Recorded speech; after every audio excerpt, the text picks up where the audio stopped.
નમસ્કાર, આપ જોઈ રહ્યા છો મંતવ્ય ન્યૂઝ અને હું છું આપની સાથે લખમાં. ગોહિલ વંશના રાજા ભાવસિંહજી પહેલાએ 1723માં પોતાના નામ પરથી આ શહેરનું નામ ભાવનગર પાડ્યું હતું. ભાવનગરના રાજવીઓ ખૂબ જ સમર્થ હતા. વલ્લભીપુર આ વિસ્તારનું જાણીતું વિદ્યાધામ અને મૈત્રક વંશની રાજધાની રહ્યું છે. પાલિતાણા જેવું પવિત્ર સ્થળ અને શેત્રુંજી નદી અહીં વહે છે. ખનિજ ક્ષેત્રે પણ ખૂબ જ સમૃદ્ધ છે આ શહેર. અલંગ બંદર પણ શહેરની શાન વધારે છે. ત્યારે આ બેઠક પર ભાજપે 2 ટર્મથી જીતતા એવા ભારતીબેનને હટાવી અને હવે નીમુબેન બામણિયાને ટિકિટ આપી અને જેઓ એક શિક્ષણ ક્ષેત્રે સંકળાયેલા છે અને એક શિક્ષિકા પણ રહી ચૂક્યા છે. હવે તેની સામે આપ અને કોંગ્રેસના ગઠબંધનમાંથી આપના ધારાસભ્ય ઉમેશ મકવાણાને મેદાને ઉતારવામાં આવ્યા છે. હવે અહીં રાજકીય વિશ્લેષકોનું પણ એવું કહેવું છે કે ઉમેશ મકવાણા ભાજપને સારી લડાઈ આપી શકે છે.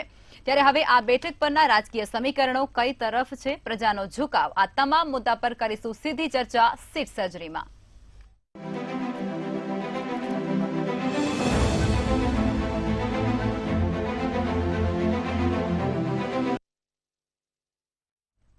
તો ચર્ચાની શરૂઆત કરીશું. પ્રફુલભાઈ ત્રિવેદી જોડાયા છે, મંતવ્ય ન્યૂઝના એસોસિએટ એડિટર છે. એમની સાથે કિશોરભાઈ અંજારી જોડાઈ ચૂક્યા છે, જેઓ રાજકીય વિશ્લેષક છે, અને મહેન્દ્રભાઈ ઝવેરી જોડાયા છે, જેઓ એક વરિષ્ઠ પત્રકાર છે. પ્રફુલભાઈ, આપ જણાવો, ભાવનગર બેઠકનું ભૂતકાળ કેવું રહ્યું છે અને આ વર્ષે એટલે કે 2024 લોકસભા ચૂંટણીનું ચિત્ર અત્યારે શું વર્તાઈ રહ્યું છે એ સીટ પર? આ બેઠક છે એ 1957માં અસ્તિત્વમાં આવી, પરંતુ એ વખતે એમનું જે લોકસભાનું નામ છે ગોહિલવાડ હતું અને 1962થી આ બેઠકનું નામ ભાવનગર આવ્યું. 15 વખત ચૂંટણી યોજાઈ છે, જેમાં 5 વખત કોંગ્રેસ વિજેતા થયું છે, એ સિવાય અન્ય પક્ષો વિજેતા થયા છે. અને બીજી એક મહત્વની વસ્તુ એ છે કે છેલ્લા 33 વર્ષથી આ બેઠક ઉપર ભાજપનો દબદબો રહ્યો છે. રાજેન્દ્રસિંહ રાણા સતત 5 વખત ચૂંટાયા હતા. હવે આ બેઠકમાં અત્યારે ભાજપે ભારતીબેન સિયાલ, જે છેલ્લા 2 ટર્મથી ચૂંટાતા હતા, એમને હટાવી અને નીમુબેન બામણિયાને ટિકિટ આપી છે, જેઓ બીએડ છે અને ભાજપના પ્રદેશ ઉપાધ્યક્ષ પણ રહી ચૂક્યા છે. ત્યાંના મેયર તરીકે પણ 2 વખત રહી ચૂક્યા છે. જ્યારે એની સામે આમ આદમી પાર્ટીનો યુવા ચહેરો ઉમેશ મકવાણા, જેઓ હાલ બોટાદના ધારાસભ્ય છે, એમને આમ આદમી પાર્ટીએ ઉતાર્યા છે.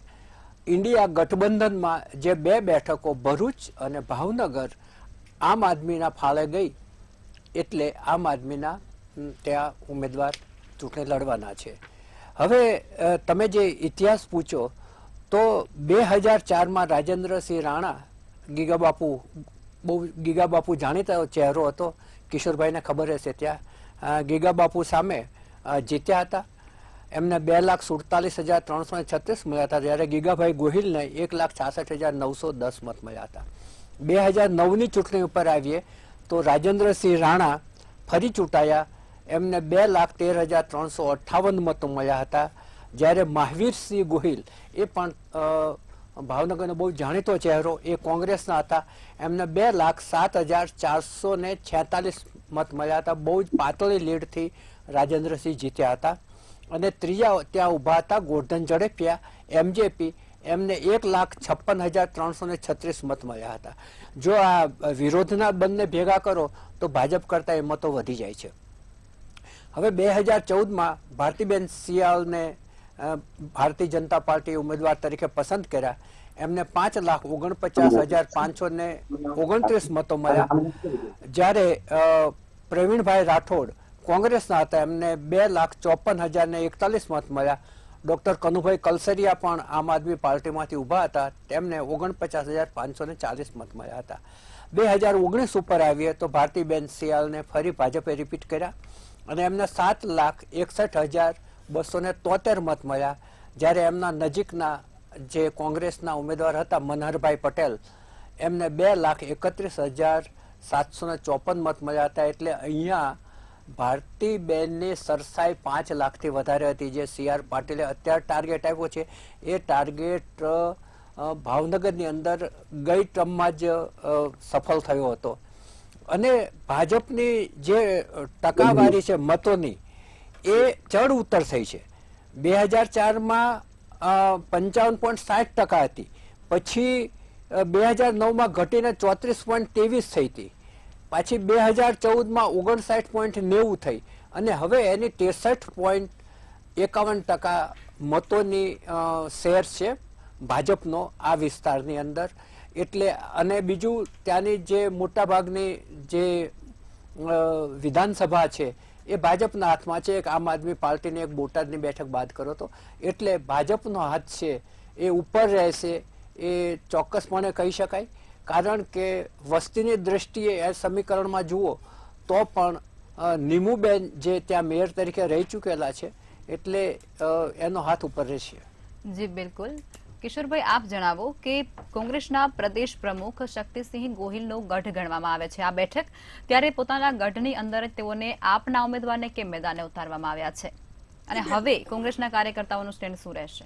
બેન, આ તો ઇન્ડિયા ગઠબંધનના ભાગરૂપે એમને ટિકિટ આપવી પડી છે એટલે આપી છે. પણ તમે આપણે એની જે જ્ઞાતિવાદ છે એની ઉપર પછી આવશું. આપણે જે કોળી છે, પાટીદાર છે, ક્ષત્રિય ત્રીજા નંબરે છે, દલિત મુસ્લિમો ઘણો. પણ સૌથી પહેલા આપણે યાદ કરવો પડે કૃષ્ણરાજ મહારાજાને, જેને પહેલા આવેલું સરદાર વલ્લભભાઈ પટેલને આખા ઇન્ડિયામાં મને લાગે રજવાડું આપ્યું. અને એ આ રાજવી એટલા બધા ઉદાર અને એની પાસે શીખવા જેવું છે કે એ સમયે એને કર્ણાટકના મને લાગે ગવર્નર બનાવેલા અને એને ₹1 જ વેતન લીધું હતું. અત્યારના ગવર્નરો વિશેના તો 2 એપિસોડ ચલાવવા પડે, કેટલા ભ્રષ્ટ હોય છે બધા. પણ આ કૃષ્ણરાજજીએ ₹1 લીધો તો મને યાદ છે. અને બીજું તમને જેમ પ્રફુલભાઈ કીધું યાદ કરાવું, કદાચ મને યાદ શક્તિ જો ભૂલ ન ખાતી હોય તો, કે રાજેન્દ્રસિંહ રાણા બહુ જ લોકપ્રિય સારા વક્તા. હમણાં એનો સોશિયલ મીડિયા ઉપર એક વિડીયો પણ ફરી રહ્યો છે બહુ વિદ્વતાપૂર્વકનો. એની સામે મને લાગે પુરુષોત્તમ સોલંકી એકવાર ઉભા રહ્યા હતા એક વખત અને પુરુષોત્તમ સોલંકીના ટેકામાં યુવાનો ટકામુંડા કરાવી અને પ્રચારમાં ગયેલા હાર્યા હતા. એ મને યાદ છે કે ત્યારે યુવાનો ટકામુંડા કરાવીને એની સામે બહુ કર્યું. પણ આ રાજેન્દ્રસિંહ રાણાનું વ્યક્તિત્વ એટલું સારું હતું કે 6-7 હજાર મતે ચૂંટાઈ ગયા હતા. પછી તો રાજકીય આટાપાટા મુજબ પુરુષોત્તમભાઈ સોલંકી અત્યારે તો ભાજપના મોસ્ટ પોપ્યુલર નેતા ગણાય છે. અત્યારે ભાજપમાં ગમે કે ન ગમે એની સ્ટાઇલથી કામ કરે છે. તો તમે જોવા જાવ તો આ પ્રમાણેનું જો તમે ગણિત જુઓ પાછું તો મેઇન ગણિત આવે કોળી લોકોનું, પછી પાટીદાર આવે, ત્રીજા ક્ષત્રિય આવે, પછી દલિત એ બધા આવે. તો એ મુજબ આપના ઉમેદવાર પણ મારી જાણ મુજબ કોળી છે અને આ પેલા કોળી છે ભારતીબેન સિંહાડને તો બીજો કોઈ વાંધો નહોતો. પણ એના પતિની બહુ ગરબડ હતી ને એની વિરુદ્ધ તો પત્રિકા કાંડ થયેલું. જેમ એક સમયે નીમાબેન આચાર્ય અને ભાનુબેન બાબરિયાના પતિ વિશે પણ થોડા ઘણા વિવાદો થયેલા હતા. એમ આ ભારતીબેનને મૂળ નડી ગયા પત્રિકા કાંડ. પણ અત્યારે બીજું બેન એક પણ એ પ્રફુલભાઈ પણ જાણે છે કે ક્ષત્રિયોનું વર્ચસ્વ તે અમુક જુઓ ને તમે તો ઘણું બધું અમુક તાલુકાઓમાં છે. તો એ અસર અત્યારે જે ક્ષત્રિય આંદોલન ચાલી રહ્યું છે એ જોતા આમાં કેટલું, કેમ કે રાજેન્દ્રસિંહ રાણાનો અભિગમ પણ અત્યારે હમણાં 1-2 ના ઇન્ટરવ્યુ પરથી એવું લાગ્યું કે એ ક્ષત્રિય સમાજ સાથે છે. એટલે એટલે આ હવે પરિણામમાં આખું જે ભાજપનું આપણે કીધું અત્યાર સુધી ભાજપનું 100% ચાલતું હતું. પણ આ વખતે આ ક્ષત્રિય આંદોલનને કારણે રાજેન્દ્રસિંહ રાણા જેવા પણ નારાજ, બીજા ક્ષત્રિયો પણ નારાજ છે. તો એ જોતા ઓટોમેટિક આને પેલા મકવાણાને મળી જાય આપણે જો પેલું સમર્થન, તો આખું ચિત્ર જુદું પણ થઈ શકે છે. કેમ કે જે રીતે અત્યારે આંદોલન ચાલી રહ્યું છે, આપણે ગમે કે ન ગમે પણ ક્ષત્રિયોનું આંદોલન. અને બીજું કે પુરુષોત્તમભાઈ રૂપાલા ખૂબ વિદ્વાન છે, બોલવામાં સરસ માણસ, સજ્જન છે, એકદમ સામાન્ય લોકોને મળે છે. પણ એને આ ખાલી ક્ષત્રિયો વિશે બોલ્યા એવું નથી. પેલા ગોધરાના ગોધાવીઓ જે લેવા પટેલને લાગુ પડે છે એ પણ એ બોલ્યા છે. એટલે એ આ મુદ્દો પાછો એ પણ ચાલવાનો છે કે ભાઈ આ ગોધાવિયા વિશે શું બોલ્યા છે, લેવા પટેલને નથી નારાજ થશે. તો આ બધા પરિબળો જોતા આ વખતે 100% 5 લાખની લીડ નો ડાઉટ કે નરેન્દ્રભાઈ મોદીના નામે જ ચૂંટણી લડાવવાની છે.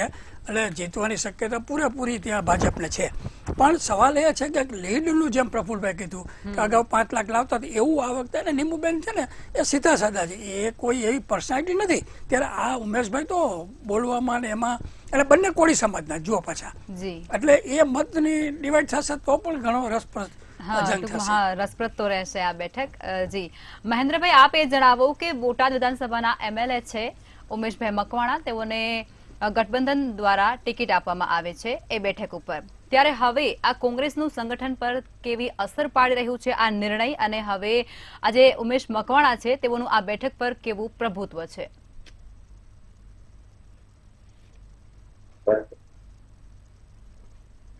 જી મહેન્દ્રભાઈ. જી મહેન્દ્રભાઈ, અવાજ આવી રહ્યો છે?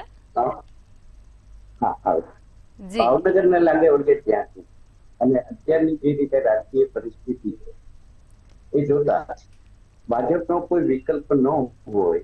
આ બેઠકની જીત ભાજપ માટે નિશ્ચિત જ હોય, પરંતુ ક્ષત્રિય સમાજમાંથી જે એક ચિંગારી પેદા થઈ એ માત્ર રૂપાલા પૂરતી હોવાનું જણાતું નથી, અને તપાસ કરતા એવું પણ જાણવા મળે છે કે આમાં પણ ભાજપના અસંતોષી માત્રએ ભાગ ભજવ્યો. એવા સંજોગોમાં અત્યારે ભાવનગરના ભાજપ વિરુદ્ધ એક હવામાન ઉભું થાય છે, જેમાં ક્ષત્રિય સિવાય અન્યની જ્ઞાતિઓ પણ જોડાઈ રહી. ભાવનગરને લાગે વળગે ત્યાં સુધી ભાવનગરનો વિકાસ ઘણા વર્ષોથી ખૂબ મંદ રહ્યો છે. કેટલાય સંસદ સભ્યો ફરી આ ફરિયાદ અનેક વખત હોવા છતાં પણ ભાવનગરના મતદારોની ઝાંખી જોતા પ્રથમ નંબરે કોળી સમાજ, બીજા નંબરે પટેલ સમાજ છે, ત્રીજા નંબરે ક્ષત્રિય સમાજ.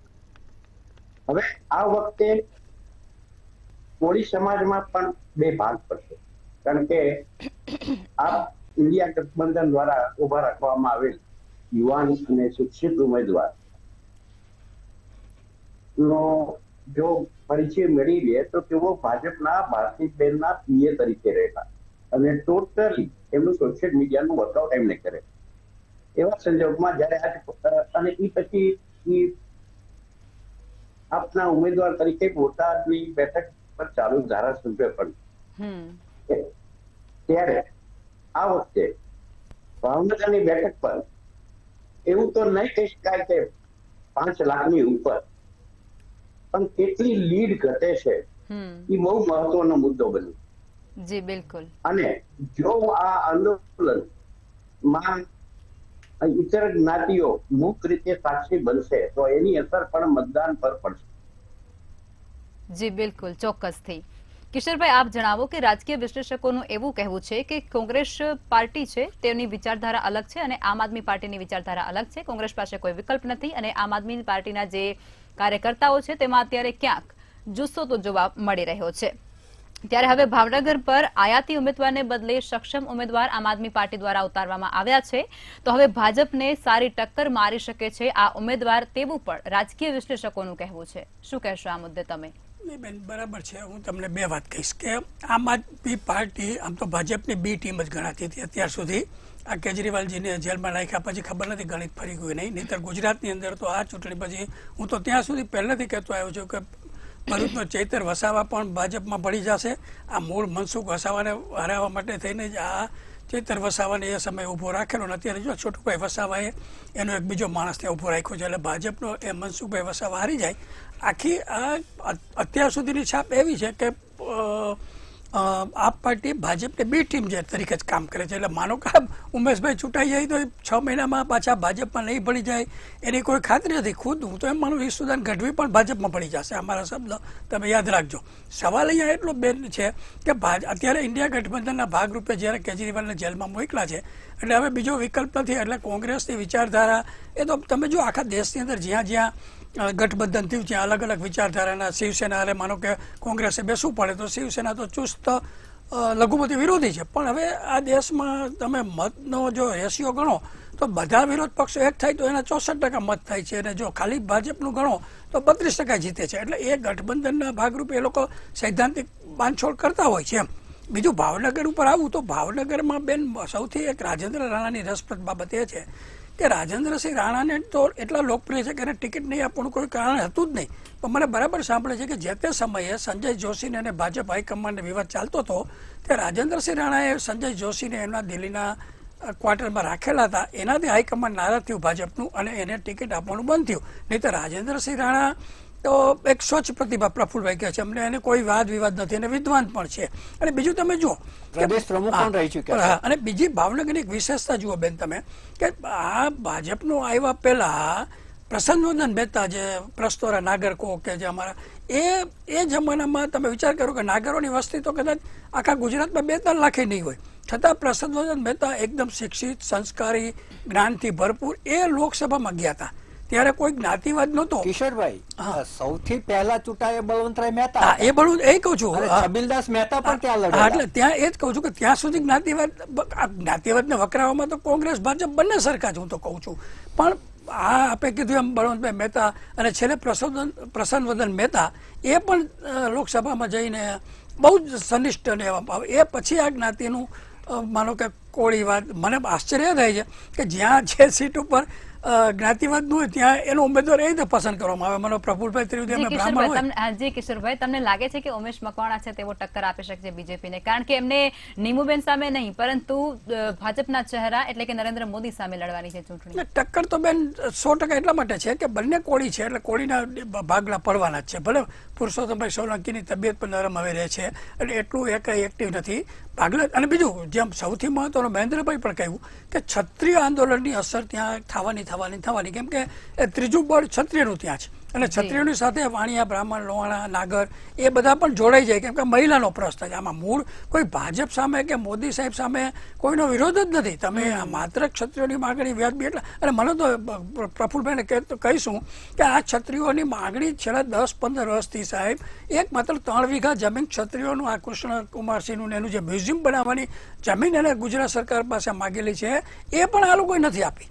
અને તમે જુઓ ક્ષત્રિયોને ગમે તે કારણ હોય, ભૂપેન્દ્રસિંહ નિષ્ક્રિય કરી નાખ્યા, કે જાડેજા નિષ્ક્રિય થઈ ગયા, પ્રદીપસિંહ વાઘેલા તો મોદીના ખાસ ગણાતા, એને હાવ કાઢી મૂક્યા. હવે ભ્રષ્ટાચારના આક્ષેપો તો દરેક રાજકીય નેતાઓ પર થતા હોય છે, પણ તમે માર્ક કરો કે ક્ષત્રિય નેતાઓ બધા એક પછી એકને કટતું સાહેબ પ્રદીપસિંહ જાડેજા જુઓ, આખા ગુજરાતના તમે જુઓ તો લગભગ આ બધાને નાબૂદ કરી નાખ્યા છે હાવ ક્ષત્રિયોને. એ લોકો એમાંય પણ નારાજ. અને જુઓ છેલ્લા 15 વર્ષ 3 લોકસભાની ચૂંટણી થઈ એમાં એક પણ ક્ષત્રિય ઉમેદવારને ભાજપે ટિકિટ આપી નથી. બીજું અત્યારે 15 જેટલા તો આપણે રાષ્ટ્રીય કારોબારીમાં આપણા ગુજરાતના છે ભાજપના આગેવાનો, એક પણ ક્ષત્રિય નથી. એટલે આ મૂળ આ પુરુષોત્તમભાઈ નું તો એક માત્ર પ્રતીક છે, બાકી વિસ્ફોટ આ થયો કે ભાઈ ક્ષત્રિયોનું ક્યાંય ગણવામાં જ નથી આવતા. બિલકુલ ચોક્કસથી.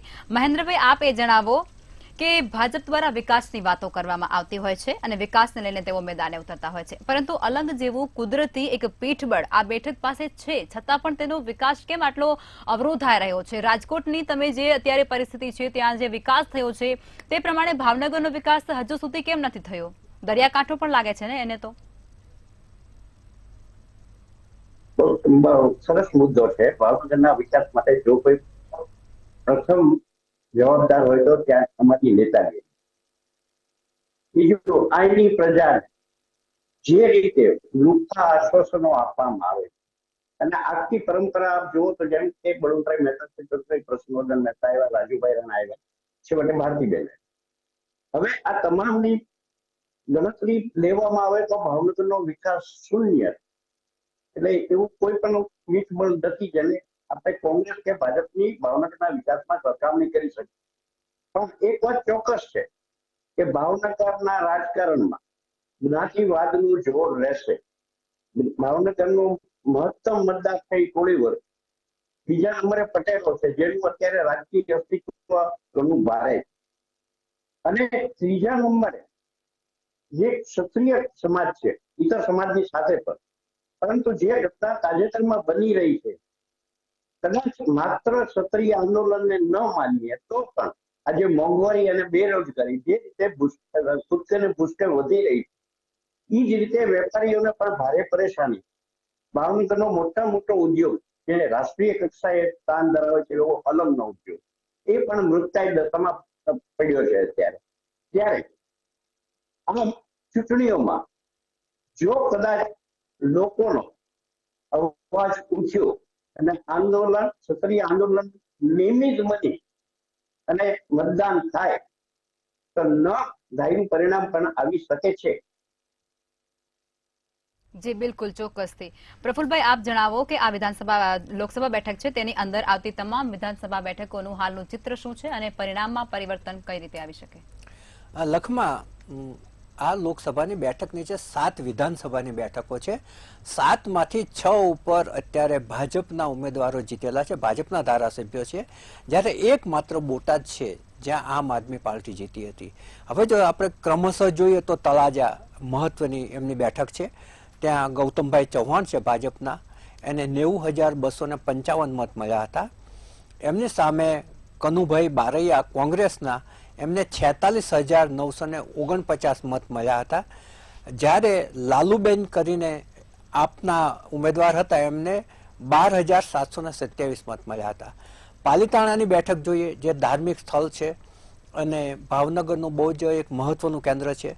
ત્યાં ભીખાભાઈ બારૈયા 81,568 મત મળ્યા હતા.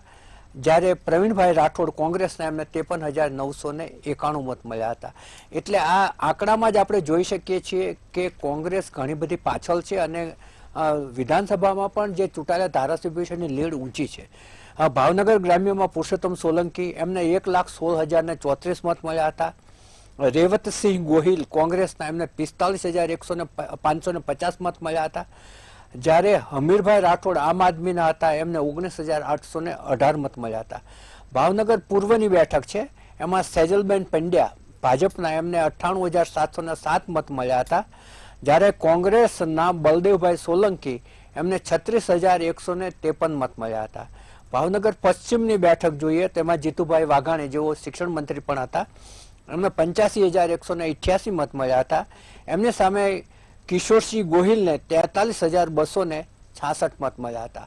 ગઢડામાં શંભુભાઈ ટુંડિયા ભાજપના, એમને 64,386 મત મળ્યા હતા.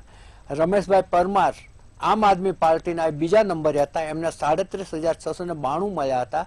જ્યારે કોંગ્રેસ ત્યાં ત્રીજા નંબરે હતી, જગદીશભાઈ ચાવડા 29,899 મત મળ્યા હતા. બોટાદમાં જોઈએ તો જે ઉમેશ મકવાણા છે, આપના ધારાસભ્ય છે, જેઓ અત્યારે લોકસભાના પણ ઉમેદવાર છે, એમને 80,581 મત મળ્યા હતા. જ્યારે ઘનશ્યામભાઈ વિરાણી ભાજપના, એમની સામે હતા, એમને 77,802 મત મળ્યા હતા. જ્યારે મનહરભાઈ પટેલ કોંગ્રેસના હતા, એ ત્રીજા નંબરે હતા, એમને માત્ર 19,058 મત મળ્યા હતા. એટલે જે ઉમેશ મકવાણા ત્યાં ચૂંટાયા છે, એમને લીડ પણ 3,000 જેટલી જ છે. એટલે અને જ્યારે ભાજપના ધારાસભ્યો તમે જુઓ તો એમને લીડ 30,000ની આસપાસ થાય છે તમામ બેઠકો ઉપર. એટલે આ આખાય પંથકમાં ભાજપની લોકપ્રિયતાનો ગ્રાફ ઘણો ઊંચો છે. જી બિલકુલ. પ્રફુલભાઈ, અમે મુસ્લિમ મતદારો અને દલિતોનું જો તમે ઘણી સમજો આ વખતે, તો જેમ મહેન્દ્રભાઈ કીધું એમ થોડું રસાકસી થશે.